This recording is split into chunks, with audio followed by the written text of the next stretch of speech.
दोस्तों, एक करोड़पति महिला अपनी दोस्त के साथ, अपनी फ्रेंड के साथ एक रेस्टोरेंट से खाना खाकर बाहर निकलती है और अपनी गाड़ी में बैठती है घर को जाने के लिए।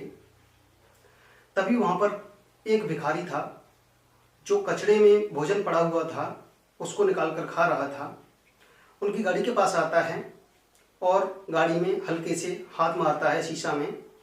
जब शीशा में हाथ मारता है तो कहता है कि मैम, मैंने कुछ खाया नहीं है, 4-5 दिन हो गए, कुछ दे दो खाने के लिए। तभी वो महिला 50 का नोट निकालती है और उसको देती है। जब उसको देती है तो उसका चेहरा देखकर वो बहुत दुखी हो जाती है और आश्चर्य में पड़ जाती है और उसको अपनी फ्रेंड से कहती है, फ्रेंड आप यहीं उतरो, मैं इसको ले जाती हूँ बिठा के कहीं। कौन था ये? आइए जानते हैं इस कहानी के बारे में, कौन था वो।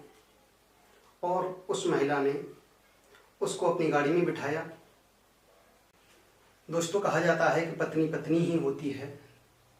यदि अच्छी पत्नी निकले तो वो 7 जन्म तक रिश्ता निभाती है। ऐसी ही कहानी है एक सीमा और अनुज की, जो बम्बई शहर में रहते थे।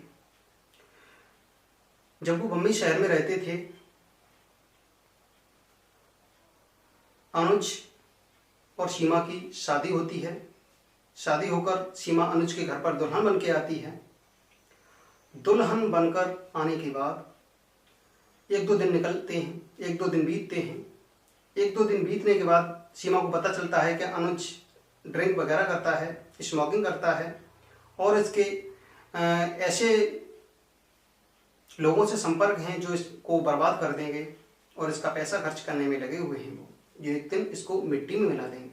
सीमा उससे मना करती है, वो नहीं मानता है। 2-4 दिन निकल जाते हैं, 10 दिन निकल जाते हैं। सीमा के समझाने पर नहीं मानता है, उसको डांटता फटकारता है, मारता पीटता है। जबकि शादी के 10 ही दिन हुए थे। सीमा फ़ोन उठाती है और अपने पिताजी के पास कॉल लगाती है और कहती है, पिताजी ये ड्रिंक करता है और इसका संबंध ऐसे व्यक्तियों से है जो इसको मिट्टी में मिला देंगे, इसका पैसा लूटने में लगे हैं वो, पर ये मानता नहीं है, मेरी बात नहीं मानता है। तो सीमा के पिताजी समझाते हैं कि बेटी अभी नई नई शादी हुई है, कुछ दिन बाद आपकी बात मानने लगेंगे, कोई दिक्कत नहीं है, आप उन्हीं के साथ रहिए। 1 महीना गुजर जाता है, 2 महीने गुजर जाते हैं। वो सीमा को मारता है, पीटता है, धमकाता है, उसकी बात नहीं मानता है। एक दिन सीमा को उसने इतना मारा कि उसके सर में खून निकल आया।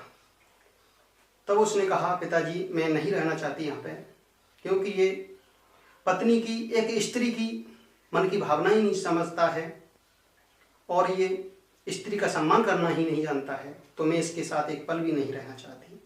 पिताजी के बहुत समझाने पर सीमा नहीं मानती है। उसके बाद सीमा के पिताजी आते हैं और सीमा को अपने घर ले जाते हैं। सीमा को जब अपने घर ले जाते हैं तो उसके बाद सीमा बहुत टेंशन में रहती थी। तो सीमा अपनी ननिहाल चली गई थी। ननिहाल जाकर उसने एक कंपनी में जॉब करने की सोची। उसने कहा, इसमें ध्यान बटा रहेगा, मन लगा रहेगा और कंपनी में इधर पैसा भी मिलता रहेगा, क्योंकि वो अच्छी पढ़ी लिखी थी, सुशील घर से थी, सुशील थी। जब वो कंपनी में काम करने जाती है तो वहाँ पर उसकी एक फ्रेंड मिल जाती है। सीमा की फ्रेंड वहाँ पर एक बन जाती है, दोस्ती हो जाती है, आपस में बातचीत होती है। तो उसका नाम रहता है ललिता। ललिता और सीमा दोनों आपस में ऐसी घनिष्ठ मित्रता हो जाती है उनकी। वो आपस में साथ में खाती हैं, साथ साथ आती हैं, एक दूसरे के घर भी जाती हैं। और वो एक अच्छी पढ़ी लिखी होने के बावजूद भी सिलाई कढ़ाई अच्छे से जानती थी। सिलाई का उन्होंने डिप्लोमा कर रखा था दोनों ने। तो उन्होंने कहा कि इस जॉब से बढ़िया है कि अपना कोई बिजनेस खोल लिया जाए, अपना कोई सेंटर खोल लिया जाए। तो दोनों कुछ दिन बाद काम करती हैं और उसके बाद कंपनी में काम करने के कुछ दिन बाद ही वो अपना एक दुकान किराए पे लेती हैं और अपना वहाँ पर सिलाई सेंटर खोल देती हैं और वो अपने नाम का एक प्रोडक्ट तैयार करती हैं और वहाँ पर कारीगरों को भी लगाती हैं। धीरे धीरे उनकी मार्केटिंग बढ़ती गई और उनका नाम का प्रोडक्ट भी फेमस होने लगा। पिताजी ने उसकी कहा, सीमा के पिताजी ने, कि बेटा आप दूसरी शादी कर लो, अब तक उसको उसके पति से 5 साल हो गए थे, जो कि तलाक हो गया था। 5 साल बाद तो उसने कहा कि पिताजी मैं शादी नहीं करना चाहती, क्योंकि पहली शादी से ही मुझे 5 साल में छुटकारा मिला है। अब मैं ये इस झंझट में नहीं पड़ना चाहती, मैं अपना अच्छे से कमाती हूँ, इसी से गुजारा कर लूँगी। उसके बाद उसका प्रोडक्ट फेमस होने लगा, उसका ब्रांड बन गया। ब्रांड उसका जब बना तो और भी ज़्यादा फेमस होने लगा उस शहर में। एक दिन जब सीमा और उसकी फ्रेंड अपनी गाड़ी में बैठकर किसी मीटिंग को अटेंड करने गई थी, तो उन्हें भूख लगी लौटते समय। तो उन्होंने सोचा कि किसी रेस्टोरेंट में खाना खा लिया जाए। तो दोनों लोग रेस्टोरेंट में जाती हैं शहर के। खाने के बाद जब खाना खाकर बाहर निकली, जब अपने घर को वापस आ रही थी, तो वो अपनी गाड़ी में बैठ जाती हैं। गाड़ी में बैठ जाती हैं, तभी वहाँ पर पास में कचड़े में पड़ा हुआ भोजन जो एक भिखारी था वो खा रहा था। उनको देखकर वो अचानक गाड़ी के पास आता है और शीशा में उनकी खिड़की में हाथ मारता हुआ कहता है कुछ दे दो, हाथ फैला के। तो सीमा 50 का नोट निकालती है और उसके हाथ को बढ़ाने की तरफ कर देती है, उसके हाथ की तरफ बढ़ा देती है। फिर वो कहता है मैडम मैंने 4-5 दिन से कुछ खाया नहीं है, थोड़ा सा और दे दो तो मैं अच्छे से खाना खा सकूं, मेरा पेट भर जाए। इस आवाज़ को सुनकर सीमा एकदम चौंक जाती है, कहती है ये तो जानी पहचानी आवाज़ है। वो अनुज को तुरंत पहचान लेती है और अपनी फ्रेंड से कहती है कि आप यहीं रुकिए, मैं अभी इसको कहीं लेके जाती हूँ, थोड़ी देर में आपको मैं रिसीव कर लूँगी। उसको वो गाड़ी में बिठाती है और उसको बताती है कि ये मेरा पति है, 5 साल हो गए तलाक दिए हुए, इसने मेरी बात नहीं मानी। आज पता नहीं क्यों ये इसका अच्छा कारोबार था और ये आज कचड़े में पड़ा हुआ भोजन का खा रहा है और ये भीख मांग रहा है। वो उसको तुरंत गाड़ी में बिठाती है। गाड़ी में बिठाने के बाद वो तुरंत हॉस्पिटल ले जाती है। वो उसको बहुत तेज फीवर था, बुखार था और वो दारू के नशे में भी था। डॉक्टर उसका अच्छे से देख रेख करते हैं और उसको मेडिसिन देते हैं। वो जब होश में आता है, उसका फीवर उतरता है और वो उसका नशा भी उतरता है, तो वो अचानक सीमा को देखकर रोने लगता है और उसकी आंखों से आंसू बहने लगते हैं। सीमा ने उसको जैसे तैसे चुप कराया और कहा पहले आप चुप होइए, उसके बाद मैं आपसे कुछ बात करना चाहती हूँ।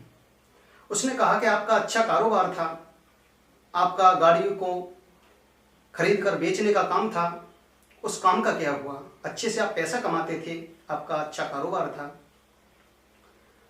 वो एकदम मायूस हो जाता है और फिर दोबारा रोने लगता है। सीमा उसको फिर चुप कराती है। सीमा कहती है कि आप पहले बताइए। तब वो मायूस होकर बताता है, दुखी होकर बताता है कि आपने मुझे बहुत मना किया, आपने मुझे कहा कि ये लोग आपको बर्बाद कर देंगे, मिट्टी में मिला देंगे, लेकिन उन दोस्तों की खातिर, उन आदमियों की खातिर मैंने आपको घर से निकाल दिया, आपसे तलाक ले लिया मैंने। आज उन्हीं ने मुझे भिखारी बना दिया, दर दर की ठोकर खाता हूँ, भीख मांगता हूँ और खाता हूँ। उन्होंने मुझे नशा में डाल के दारू का आदी बना दिया। मुझे दारू डेली चाहिए थी और दारू के नशे में उन्होंने मेरी सारी प्रॉपर्टी अपने नाम करा ली। जब ये बात सुनती है तो कहती है आपसे मैंने पहले ही मना किया था, आपने नहीं माना था। तो वो कहता है अब जो हुआ वो हुआ। कुछ दिन तक वो अपने उसी शहर में रखती है और उसका इलाज कराती है अच्छे से, और उन दोस्तों के खिलाफ, जो उसके दोस्त थे अनुज के, उनके खिलाफ वो दोबारा फिर से एक्शन लेती है और उनके खिलाफ रिपोर्ट दर्ज कराती है, मुकदमा कराती है। कुछ दिन तक मुकदमा चलता रहा। मुकदमा में सीमा जीत जाती है और उसकी प्रॉपर्टी आ जाती है और उन लोगों को सज़ा मिलती है।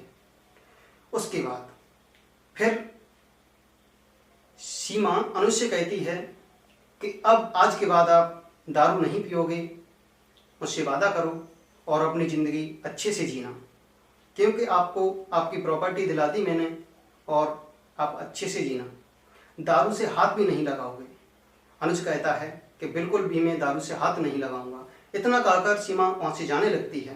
तभी अनुज सीमा के पैरों में गिर जाता है गिरकर रोने लगता है और गिड़गिड़ाने लगता है कि आप मुझे ऐसे छोड़ के नहीं जाइए, मैं आपको अपनाना चाहता हूँ।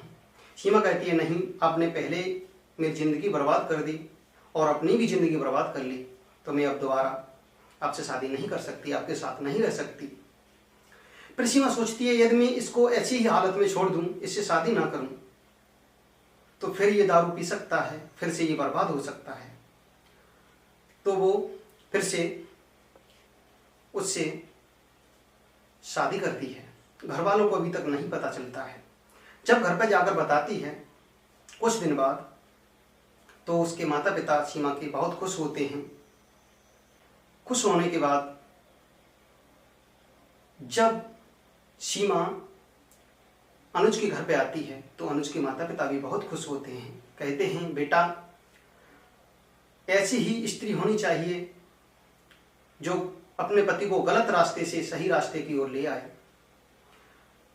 सीमा के माता पिता भी बहुत खुश होते हैं कि ऐसी बेटी पर मुझे गर्व है जो अपने पति से तलाक ले लिया, तलाक लेने के बाद फिर उसको सही रास्ते पर लेके आई, उसके बाद फिर दोबारा शादी करी।